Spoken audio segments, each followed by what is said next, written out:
तिचं बर्थडेचं तिने सगळं केलं होतं प्रिपरेशन. तसंच मी जेव्हा हॉस्पिटलमधनं घरी आलो तेव्हा तिने दुट्टीला सांगून सगळे फुगे वगैरे लावून घेतले होते. दरवाजाच्या बाहेर मोठं वेलकम असं बलूनचा दरवाजा, आणि मग तिला रेनबो खूप आवडतो, मग ते कलर्स, मग तिला ते युनिकॉर्न आवडतो, मग ते युनिकॉर्न कुठे कुठे लावून, सो असं तिने बरंच काय काय आणि कार्ड बनवलं होतं.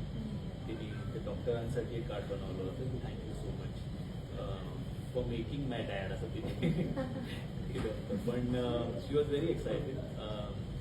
आता खूपच लहान आहे ती अजून, तिला तेवढ्या गोष्टी कळत नाहीत, पण कुठेतरी मला असं वाटतं की तिला एक कळलंय की यु नो जे आम्ही आधी एक खेळ खेळायचो, मी तिला असं उचलून घ्यायचो आणि यु नो असं एरोप्लेन सारखं घरभर फिरवायचो. सो ते झाल्यापासून तिने मला आजपर्यंत सांगितलं नाही की डॅडा आपण एरोप्लेन करू. Somewhere she is understood certain things. तिच्या